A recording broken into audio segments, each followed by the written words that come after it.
Ready here. Action. Action. All right, so tonight, this one's just thrown together. It's going to have Raspberry Pi thin clients. I'm going to revisit the Atom editor specifically for tips and tricks using ASCII-Doc. And the and more, I'm going to go back to where Ray presented a little bit with Cockpit and show the Composer plugin with Cockpit that comes with RHEL 8. It's available for Fedora earlier versions, but Composer will allow you to build Linux images, including AMIs or QCal files, or what I'm going to demonstrate tonight to just be quick and easy is a live video. So, ASCII-Doc snippets with Atom. Does anybody remember when I presented ASCII-Doc? That was 2 years ago, but yes. You do. But ASCII-Doc can be a pain in the butt at times. Remembering the source formatting, remembering how to insert an image, remembering the syntax for tables, remembering how to do X, Y, and Z. Enter snippets. Snippets can be anything you want it to be. It can be abbreviations that expand to some text, or how I'd like to use snippets is for like images, for note admonition blocks, for call-outs and everything else. So I do the snippet, it puts it on there, and then I can adjust it and fix it afterwards. So the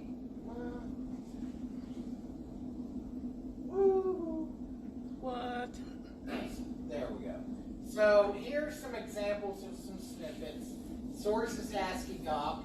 So when I type in note, what it would actually do is bring me in the note pieces and the structure if I'm having the note admonition. And how my environment's set up doesn't matter. Today, I'm on a Mac machine. Yesterday, I was doing some of this stuff on Linux. But the Atom editor works Windows, Mac, and Linux. It's got all the same plugins. The main plugins I use are ASCII-Doc Preview, the Git plugins, syntax highlighting plugins, of course ASCII-Doc, ASCII-Doctor, and ASCII-Doctor to PDF. So now let me do a quick demo here. Let me move my ASCII-Doctor screen over here. So if you remember how Atom works, I've got ASCII-Doc pieces on the left-hand side. I've got a blank file called test ASCII-Doc. Then I've got a preview on how this will most likely render as a PDF. First thing I want to do is insert a table. Now, what I used to do in ASCII-Doc was always go back to a previous document and use as a reference, or have a dummy reference document. But that got tedious, went back and forth all the time. So now I want to create a table. So I can type in table here. And if you look, see if it works with this too. Oh yeah.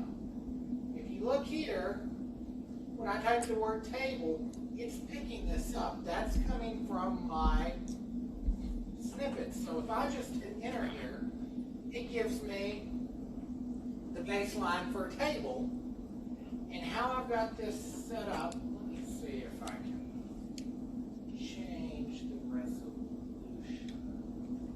Or make the font size much bigger. The robot key. Yeah, it's this left plus. Okay, that's plenty big for y'all to see that, right? Yes. So it brought that in there, gave me my classroom machines title. So I can call this anything I want.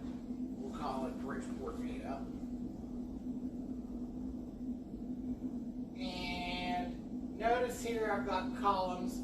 This gives me width and padding. So I want this last one, this last column of my table, to be double the other sizes. So I'm going to make this 8, and I'll make these other ones 3,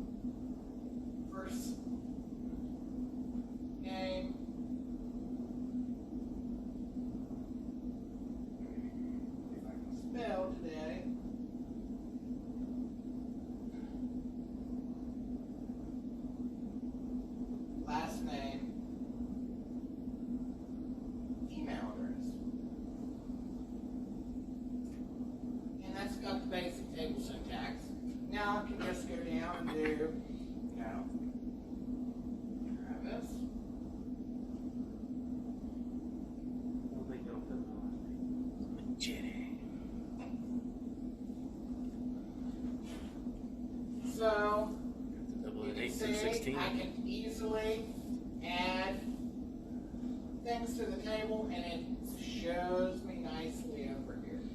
Kind of like this. It's pretty cool. I love this pointer actually. It's pretty nice. So, you know, the table getting stuff how you want it can often be tricky. Now, what about the note boxes or an important box?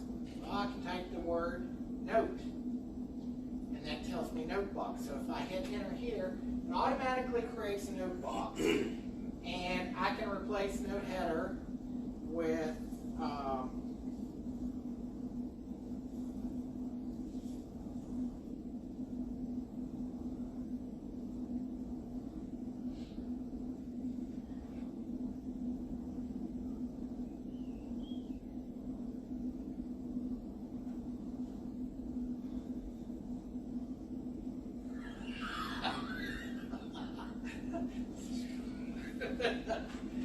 so ASCII doc is some cool stuff. So now, how did I get this stuff? How did I get this stuff in there? If you go up here, Adam, and go to snippets, right here's all of our snippets. So, and it gives you an example of a CoffeeScript snippet. But down here, I've got my source ASCII doc pieces. So I've got a warning box, tip box, caution box, important, table, and I even put in an image template because I always forget how I do my images and how I like my images to be done. And a thing for a source block, how I wanted to render my source. So if I wanted something else in here, let's do this. Let's do,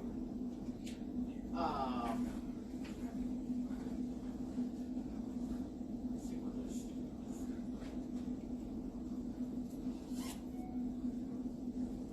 Please, abbreviation has two E's. Abbreviation. Don't worry about my spelling.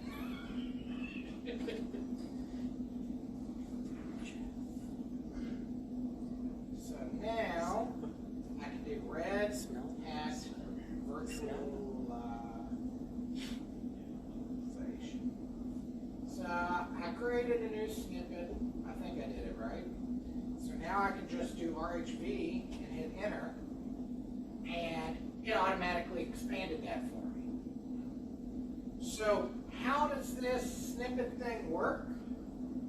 Well, let's go back to snippets. Snippets. How the snippet thing works is you basically give it some type of name. And whatever that name is in the quotes at the beginning is what it comes up when you do something like this. So if I do image, AGE. So if I do image like that, it came up and says, oh, image template. So if I hit enter there, how that auto completes is it pulls in my image template. So now it pulled in the image template. It's looking for the name of the image, and then it gives a title. It's setting the layout to be centered, and you can see where it's trying to render that image. Well, there's no image right there because I don't have an image source defined here, and the image, the dummy image piece that's in here, which is Ansel Tower Classroom Architecture.png, doesn't really exist right now. So you put in a real image name, you put in a title, and it goes to the center. Kind of simple, right? So basically what it does is expands and puts in text in there for you. And this can make, when you're doing some type of documentation, much, much easier. You can add your own abbreviations for things, and it will automatically expand that out. Any questions with the ASCII doc and Atom snippets? VS Code also does similar things. Why do I still like Atom for ASCII-Doc over VS Code? The rendering and how Atom, and I don't know why, but how Atom works with the ASCII-Doc to PDF converter and our defined styles and templates, the PDF generated out of Atom looks better than VS Code. Yes, Keith? Do you have the list of the modules you had to install to Atom Editor for all of that to work? Yeah, that was in the presentation piece. Snippets work by default, so you can have any type of snippets you want. For what I'm showing you now, though, the pieces that I had installed, let me find the PowerPoint presentation because I lost it. Basically, I'm using Atom 1.42, the ASCII-Doc preview plugin. That's what gives me the render preview on the right-hand side. The Git plugins I'm not using this example, but I do use Git and GitLab. So when I save a Git project, it can check the stuff into GitLab with Git adds, Git commits, and push. The syntax highlighting plugins would highlight syntax source if you use a source box. Of course, I've got ASCII-Doc, ASCII-Doctor, and ASCII-Doctor to PDF installed on the system locally. And that's what makes everything run. Where can you see this stuff in Atom? I've got a lot more plugins than that installed, but you can go into Atom, look at the settings view, click on Open. You can see updates to your packages if there's any packages needing update, or you can click on Packages, and the first thing it's going to do is show you installed packages. I have 87 total installed packages because I've got some autocomplete, language checkers, and a couple other things in there. Also, as you have seen, I'm not a very good typist or speller, so I have some spell check plugins and dictionaries installed. Very useful. A lot of these packages are core packages that come directly with it. Most of the packages I installed are the community packages on top.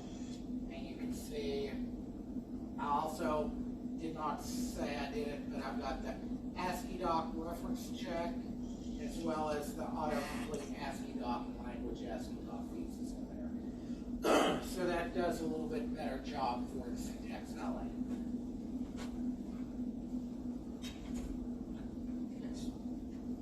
Other questions about ASCII-Doc and Atom? Yeah, I'll go ahead and save that. So, preview, go away. So now, let's go back to my slideshow here.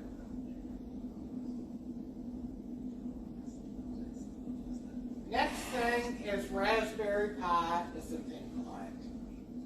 So I've started this as a kind of a pipe dream thing for Rev and Overt, but I've also learned to play with it, and now with the Raspberry Pi 4, especially the 4 gig memory version, that's like a little desktop computer.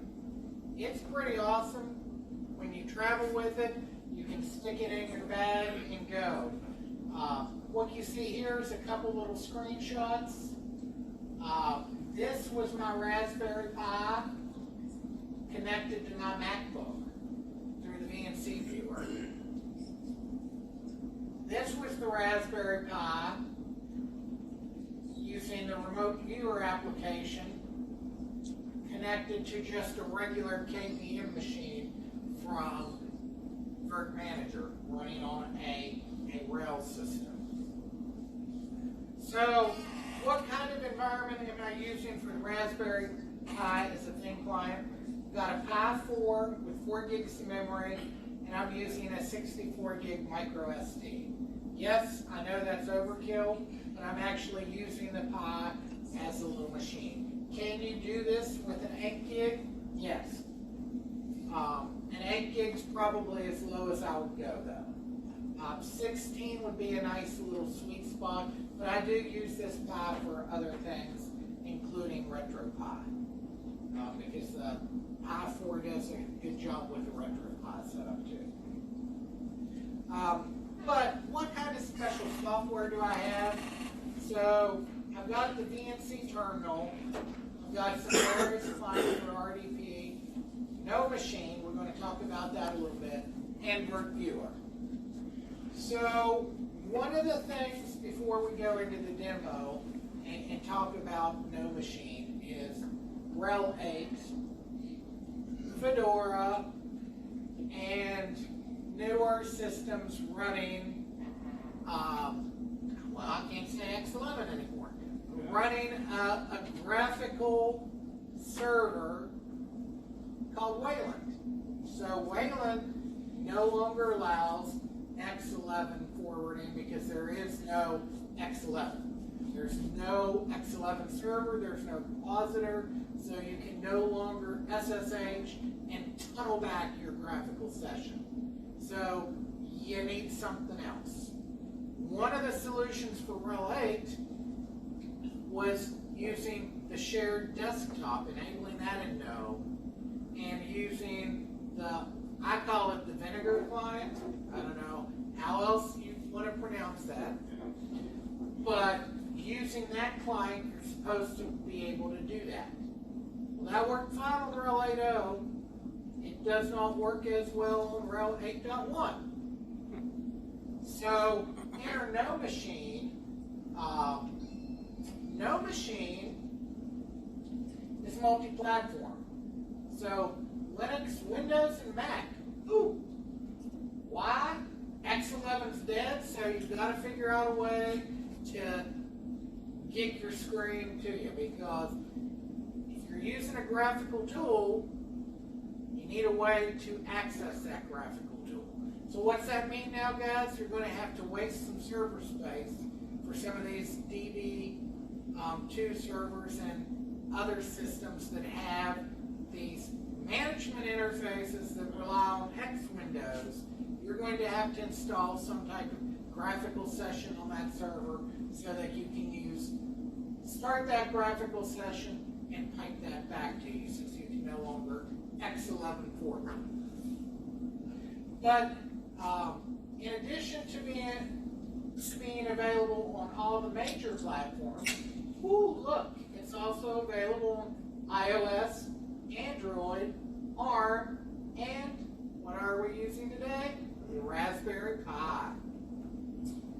So, No Machine is a single downloadable bundle that installs both a client and a server. So, I believe that brings us to the Raspberry Pi client demo. Let me switch over to my Pi. We're going to the Twilight Zone, and 3, 2, 1. No screen. There we go. Searching for signal projector. There we go. So now I'm on my Raspberry Pi. So the first thing I'll show you is Rev, and using the Raspberry Pi, this is a thin client for VDI. So I'm going to log into the Rev interface. Rev installed on the Raspberry Pi. He's remoting back in. Oh. No, I'm not running Rev on the Raspberry Pi. How the hell are you doing that? That's impressive. I already had it typed in Chromium for our Rev manager. Yeah. This Rev actually has a real back end because, as you can see, there are 5 hosts, multiple storage domains, and 8 VMs. So this is not coming from the Pi. The web page is on the Pi, and I am about ready to go to VM and launch a GitLab console. So I'm going to click that. Whoops. So you can see my GitLab machine here has roughly 4 gigs of memory and 4 virtual CGUs. So now I'm going to click console, downloads the console VV file just like with Rev, and I'm going to tell it to open. It's already associated with, let me shrink that down, go over here. Let me view, let me full screen this puppy.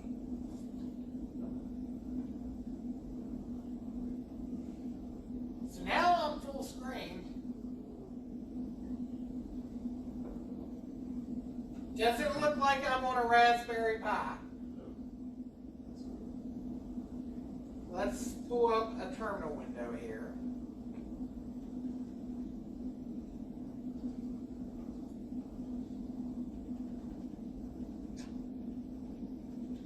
Does it look like I'm remotely connected to anything? No. That's the beauty of Spice and Rev and Remote Viewer. I can even redirect pieces to the VM and stuff. That's what Spice allows you to do. I don't have the plugins installed on here, of course. You do have to have the plugin pieces. But theoretically, you can redirect any USB device from your client machine to the VM you're accessing over Spice. So this is me using the Raspberry Pi as a VDI thin client. So I think the Pi 4 is still around 60-ish bucks with the 4 gigs of memory. You can get the other one still for 35, but I wanted the extra RAM and have you attempted it on a 3B or something? 3B Plus is kind of iffy, just because of the graphics. I think with the 4B, or the 4 or whatever version it is, the 2 gig version of the 4 will work. Okay. But you got to think this is driving 1080p resolution coming across there, taking up memory, and the 3B Plus having only a gig of memory didn't do as well as the RetroPie. Some of the older games worked okay, but some of the other newer ROMs did not work well on the 3B Plus. And one of the things I was looking at was top and the memory utilization. I'm going to leave full screen here, since you asked that question. And I'm going to go here on the Pi. I'm just going to do, hang on a second. I hate this little keyboard. Okay, can you see that? So I'm going to run top. And I'm going to do a Shift E for the gigs of memory. So, and my cool pointer works on my real laptop, not on the Pi. But if you look here, there's 2.8 gigs free, meaning I'm using about 1.2 or 1200 megs. This is why it was some suckiness on the Raspberry Pi 3B Plus. We're just over that RAM threshold. The reason I asked is because I haven't picked up any of the 4s yet, so. Yeah. Well, I picked I up have the extra 3Bs. The 4 is specifically for this. Now you could probably tune it and turn off some other services to free up memory and be okay.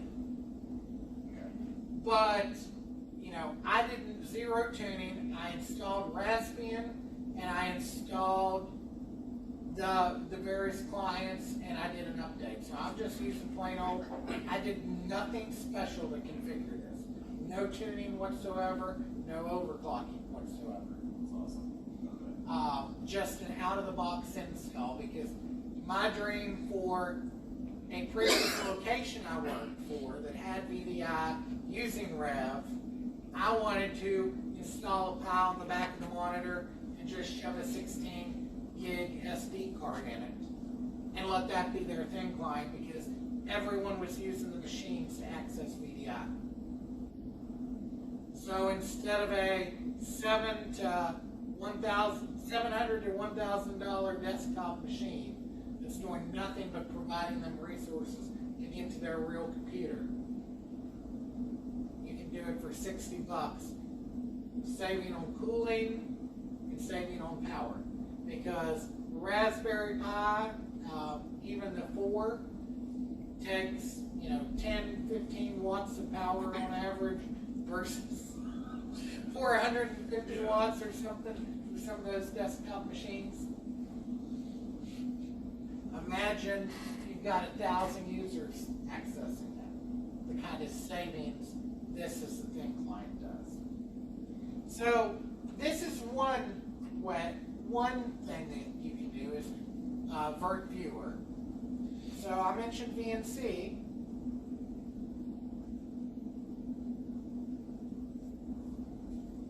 And crap, I don't know the IP address of this machine.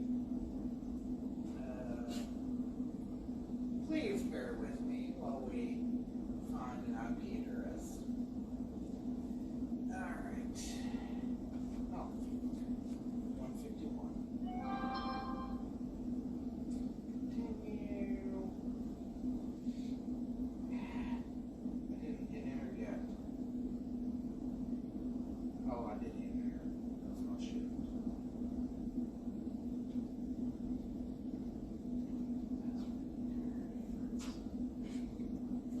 Hey, don't talk about my typing. I'm doing it on a tiny keyboard.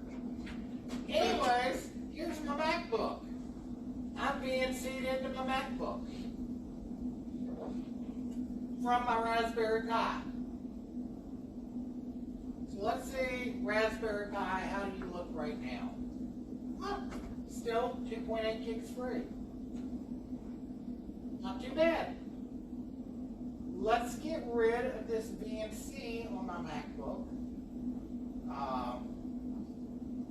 And I have no machine currently running on It's about 100 meg that just dropped off. It looks like. Okay. Well, yeah, because I'm showing in gigabytes, so. No machine is running on my MacBook, so let me see if I can use no machine just real quick to get to my MacBook from here.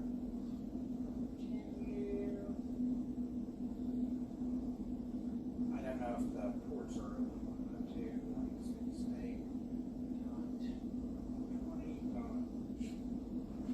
This part I did not try, so we'll see here. Refuse to establish any connection. So settings. Doesn't no machine proxy over SSH? You can proxy over SSH. I'm not even sure if my no machine is set up on here to do the server piece on the Gotcha. MacBook. So hang on, we will go the other way because I know the Pi is set up with no machine on it. So we'll go from my MacBook to the Pi.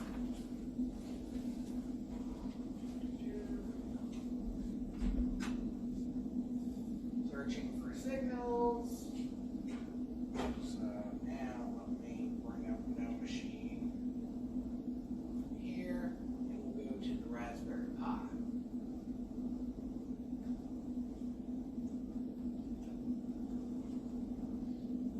And yes, I changed the default password in case anyone is trying to log in.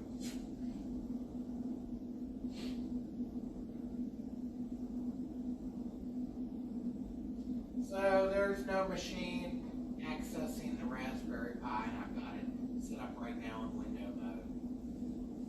Let's see if I can bring this down a little bit more. Let's see what happens when I do that. And top corner, display, window. There we go. So there's my Raspberry Pi being accessed by no machine. I wish I had a machine that I set up so the Raspberry Pi could access from no machine. I've got one at home, but not here. that was on my to-do list. So let me cancel out no machine. Switch back to the Pi, real Pi. See, see, it says user Pi disconnected. So when you connect with no machine, it does notify someone if they're already on. So we did VNC Viewer. I also don't have a Windows machine to connect to, but I will show you a couple things. So let me go here. So this remote desktop viewer is the Vinegar package.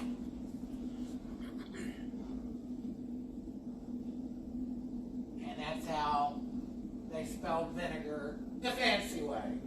Just like the stores around here that have the bullseye that say Target, it's actually Target. Yeah. Those are fancy. But this remote desktop viewer does support a couple of protocols. Notice it uses VNC, SPICE, SSH, and RDP. I want to point out the reason I did not use VNC in Vinegar to connect to my MacBook is the password restrictions on my company laptop have such a ginormous password required now. This VNC client won't allow you to type in the whole password. It dies at about like 10 characters.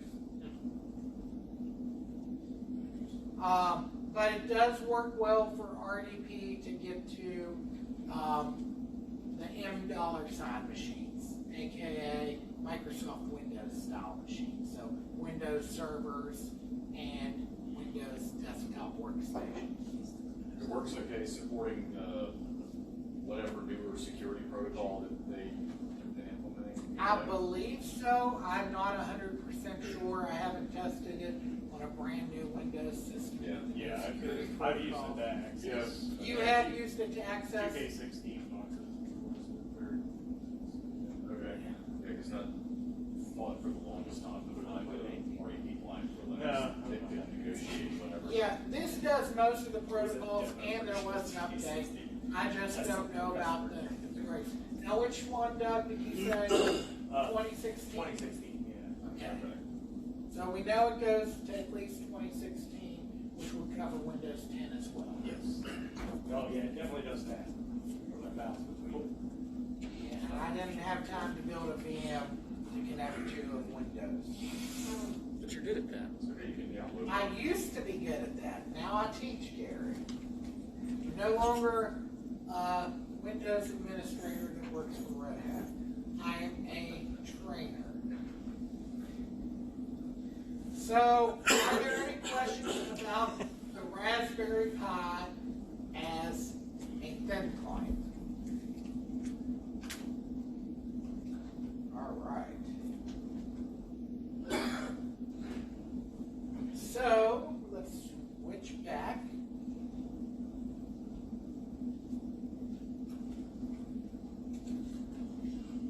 Make me dizzy with all these things flashing in my face. And let's go to my slide. So, the last piece we'll cover tonight is cockpit composing. So Ray did a very nice and thorough job covering cockpit. And one of the things Red Hat has done since RHEL 8, cockpit for RHEL 8 in Red Hat terminology is the Red Hat Web Console. It's cockpit, people.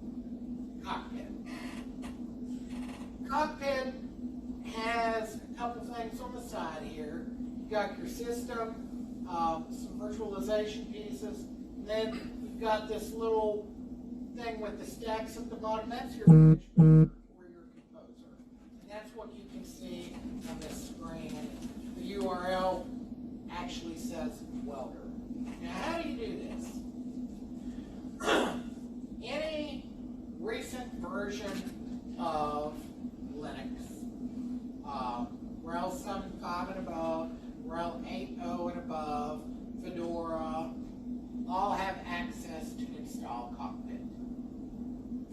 I'm lazy, so how do I install Cockpit?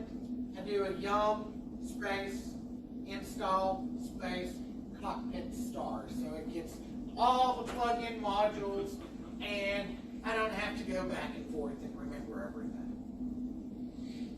Well, and that should say Composer, not Compose.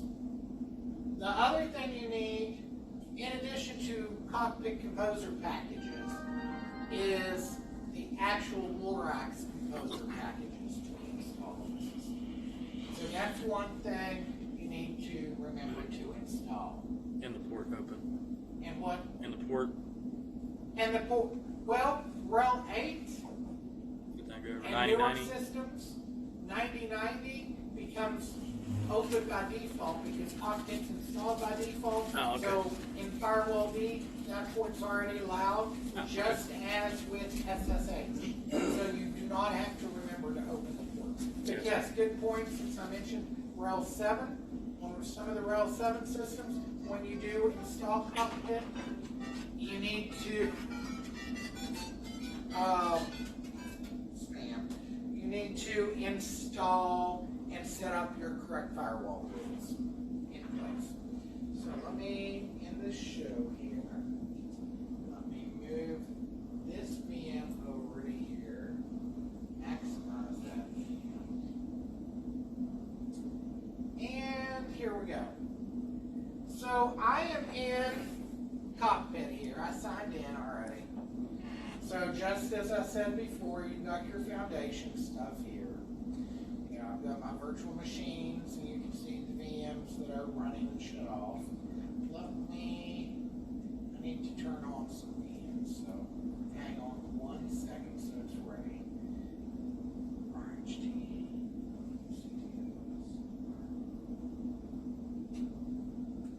So, starting one of the VMs, I'm going to need up in the back. And then I'm going to show you my Rachel Ray version of the image, and then I'm going to go back and do it because when I've done demos before, I get ahead of myself and leave important packages out. So one of the things I've done here is in Composer, you have 3 already built generic things: example Atlas, example development, and example HTTP server. And that's an HTTP server with PHP and MySQL. So I created my own blueprint called Travis Web Server. So let's look at Travis Web Server here. It's got a name, you can give it a description. Let me give it a description. HTTPD bash conf and open SSH. And that's another thing, and that's, if you look at my blueprint here and look at my images, I built several of these. It takes a little while. So I've got version 4.0 out there of this blueprint. Why? Because I couldn't get networking working. Well, I could get networking working, but it was a lot of typing. When you build something with Composer, you must select components. So let's go in here to selected components. In selected components, you know, bash and stuff's there. I added HTTPD, OpenSSH, mainly, and OpenSSH server. Well, that gave me pretty well what I needed, but I also wanted bash there, and with bash, I also needed my bash completion, because I'm a tab kind of guy, especially with network manager commands. So I built this the first time, and yes, I had Apache, and yes, I had SSH, but it wasn't connected to the network because I didn't have a DHCP server. So I've got to set up and configure the IP addresses. The other thing that you'll notice here is, what the heck do you do with users? How do users work? Well, unfortunately, in Cockpit, there's not a whole lot you can do. Because with Cockpit, you basically have this stuff, point and click, and what's there is there, and everything else you've got to do for the command line. So let me go to the command line here, and let me go to root.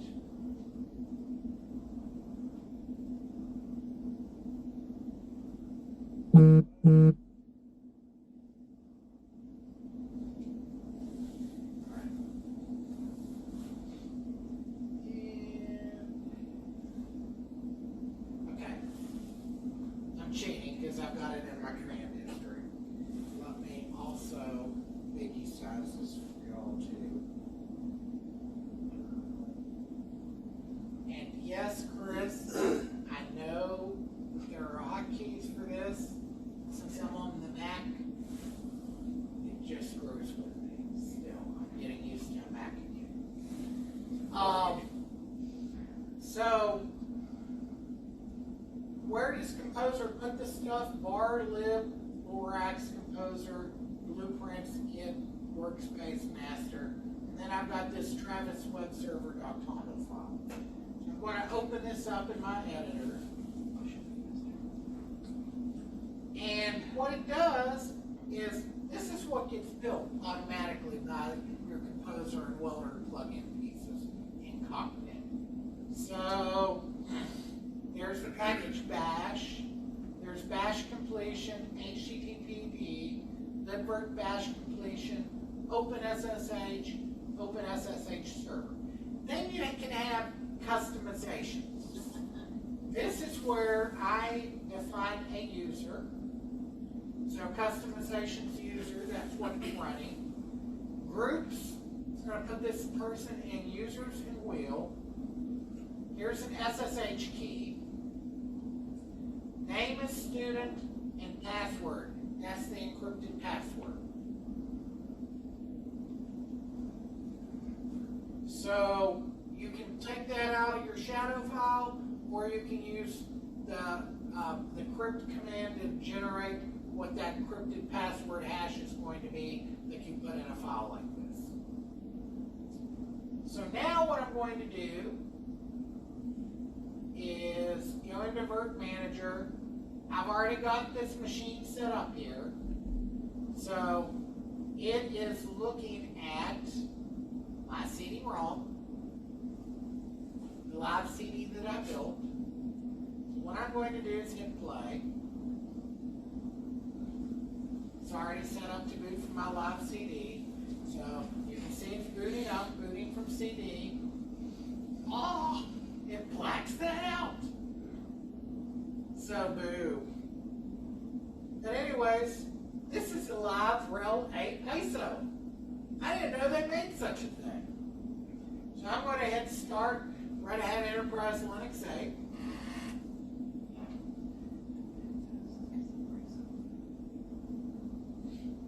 And it piddles around. It should have started by now, I would have thought. But I am doing this as a either double or triple nested virtualization at this point. So it does take a few seconds for it to boot up. Let me see. Make this stop for. I need to look down. So I do have this sucker working now on the network. So I can log in with the user student and the password of student. And where did that come from? That came from that TOML file with the customizations. Now the other thing I can do is systemctl start. Now let's do this. Enable HTTPD --now, and I'll go with, so see it's got the live user built in because I didn't do any custom rid of the live user.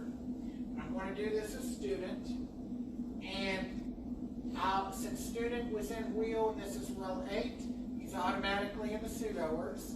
So it's asking me for the password of student, because I should have typed sudo systemctl enable httpd /now, because that's the proper way of doing things. But I'm lazy. What can I say? I will do sudo firewall command /add service equals http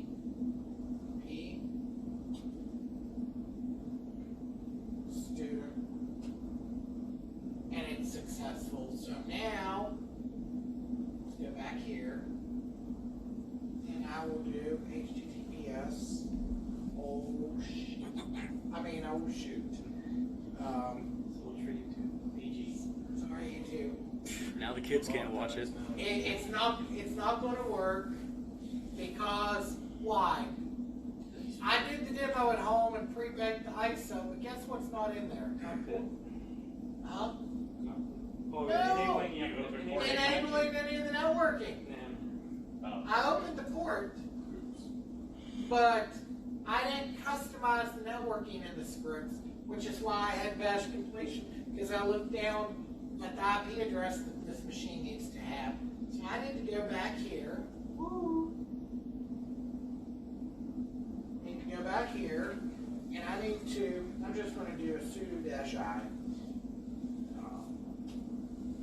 So now I'm rooted localhost, and I'm doing an nmcli, and since I did the tab completion stuff, I can do the tab. So I'm going to do nmcli connection modify, and it's wired connection 1, IPv4 addresses 172.25.215.4/4 IPv4.gateway.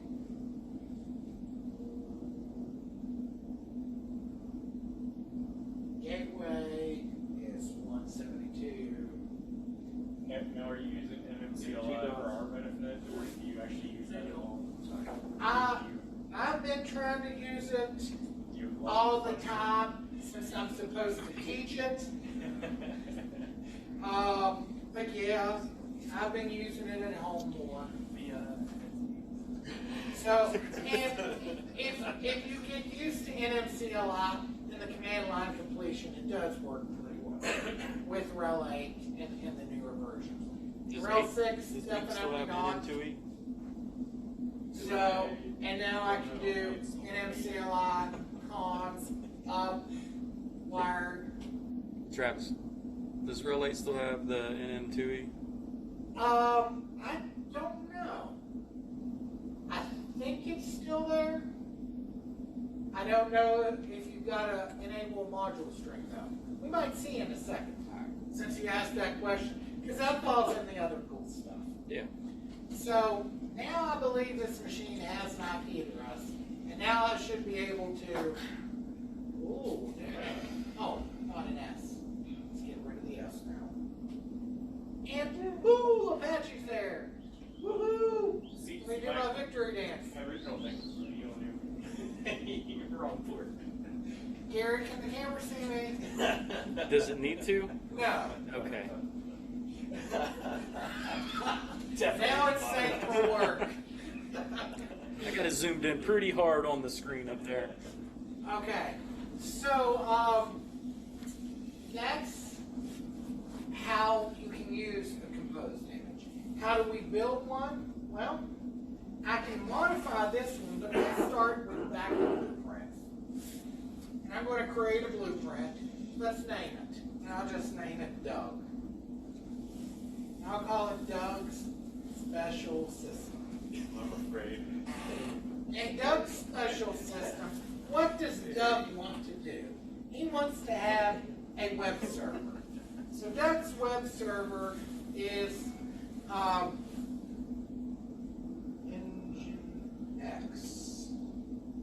Doug doesn't like Apache. I don't know why. I love Apache. They're the best group of Indians I've ever seen. And I love their logo being the feather. But Doug likes Engine X. So we'll hit the plus on Engine X. So now we've got a web server. Doug wants to be able to configure this web server remotely. So what do we need? An open SSH server.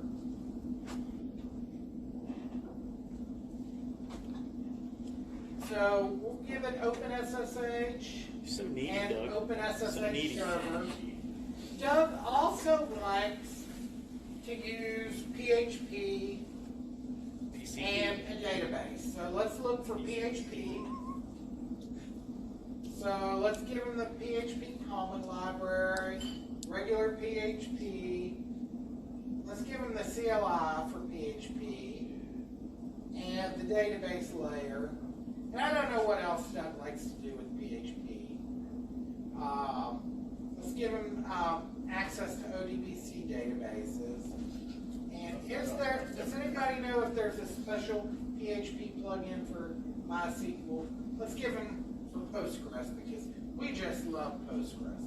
Let's say Doug is a Red Hat developer and he's fully in on Postgres. So let's put in the Postgres database. So we've got the Postgres SQL server. Am I done? No, because we know that I'm going to be lazy and don't want to customize this thing. And I'll customize it after it's built. So I want to have my bash completion in bash there. So I'm going to search for bash. So we'll give all the different bash completion pieces that he could possibly need. So now we've got those components. So now I'd say we're done. We have the 14 components we need, and it's pulling in all these other dependencies. So there's going to be a total of 441 packages on this image. So I can do create image. What type of image? Well, Doug doesn't want to check it as a live ISO. He doesn't even want to check it as a QCal file because he knows he does stuff right all the time. And, you know, Doug is an Amazon man. He believes in running systems on servers owned and operated by a bookstore. So we're going to turn this into an AMI image. So we're going to commit the blueprint and create it. So what is it doing now? Well, within Doug, if we go here to the images, his image, his AMI file is pending a build. And that will take some time to do. But there's nothing within Doug that's customized right now. How would we customize Doug further? Well, if we want new packages, we can add it and go back and forth and add additional packages. But now if we want to customize Doug, we can customize the command line. Thanks. We can customize the blueprint from that command line. And let me get out of this one. And let me CD to this directory.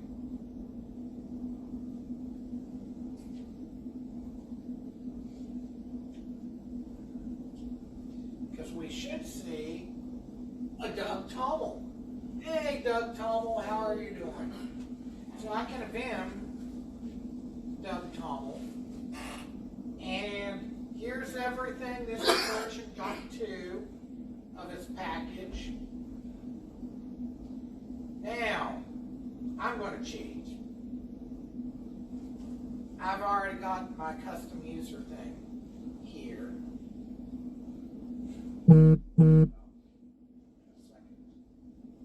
Where on earth did Adam open? There it is. So I'm going to move this to a different screen. And to a different screen. Bring my VM back up. So I've got my customizations here. I am going to copy this over, hopefully paste it. Yeah. So I took my customizations file that I use on all my machines. You know, if I'm really an image builder, I've got all these customizations checked into some type of version control that I can throw into these new images as I need it. So now I've got this set up. So what's this customization going to do? It's going to create the user student, give it a password, give it an SSH key, and put it in the groups. So I'm going to quit that. And I'm going to go in here to Doug. It's still building based on his image. But let me go to details here. Let me do edit blueprint, or no, let me not do edit blueprint. Let me do create image again.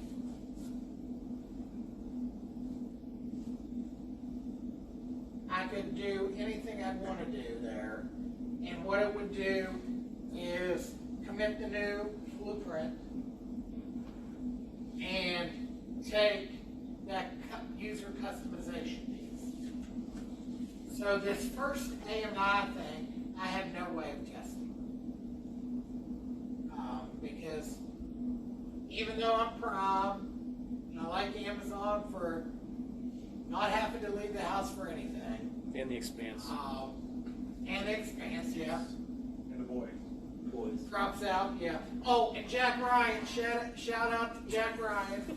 I don't actually do anything in AWS. I manage all my own infrastructure that I've already got. But let's say I'm not going to mess with Doug's thing right now. Let's say Travis Web Server, I realize, hey, I need something. Well, I can edit this blueprint. And what else do I need on my web server? What else do you all think might be useful to have? Well, I kind of like the tree package.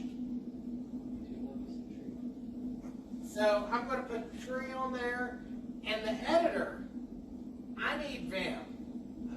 Regular VI is not good enough.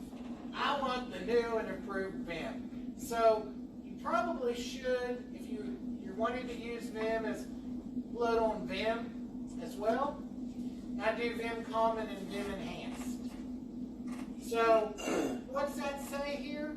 Well, there's 3 pending changes. Once I commit that, it will say, here's the pending changes. And then I hit commit. So now my blueprint's changed. Now I can create a new ISO image. And I hear the fan on my MacBook. I don't know what's going to happen when I click this. If my nested VMs and everything die. But it added that to the queue. So now when I look at Travis Web Server and images, you know, it's pending.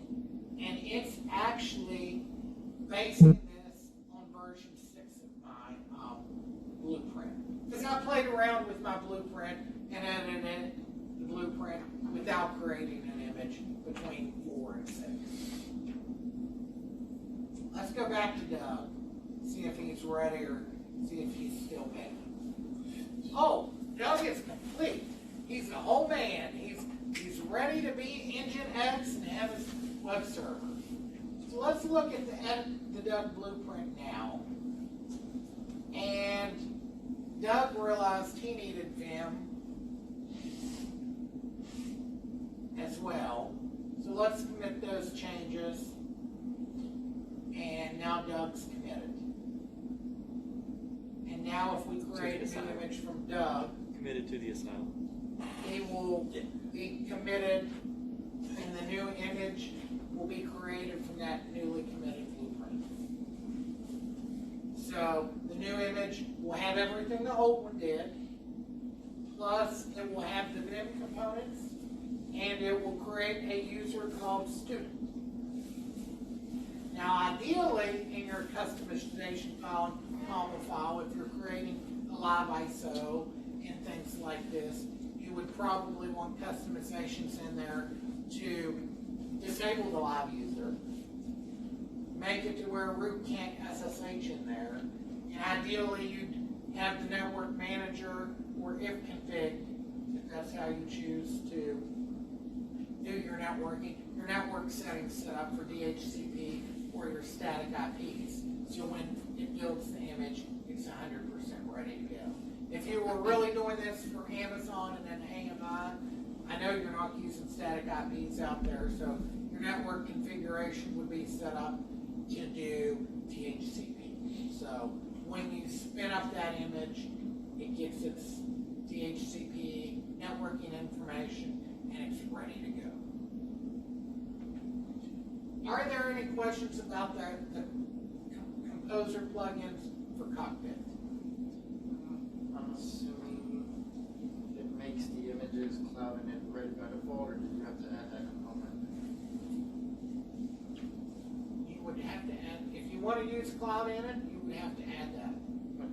Because, so, good question, let's do this. Let's go Cloud.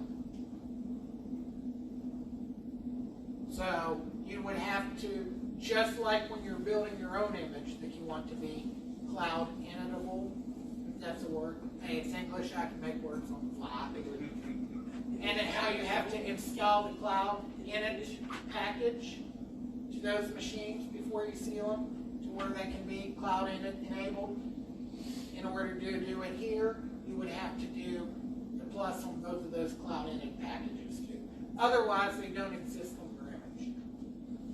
So in real life, when you're building stuff and doing minimal installs and stuff, or Pixie Boot kickstarts, you can have cloud init and those things installed automatically. When you're using Composer, the only things that go on there are the components you select and any dependencies that they have. Cloud init not being one of them. Can you click into the dependencies just to see what all it?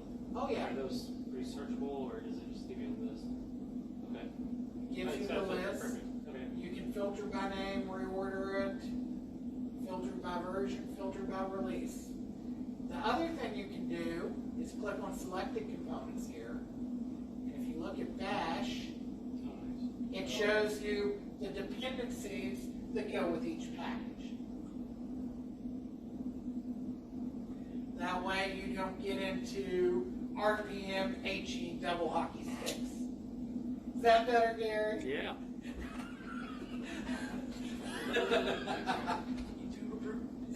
So, that ends the presentation then for Composer. Are there any other questions on that? Okay, so Gary, you have the question on row 8.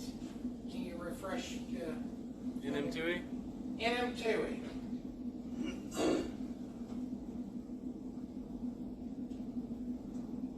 Wait a second. NM-2.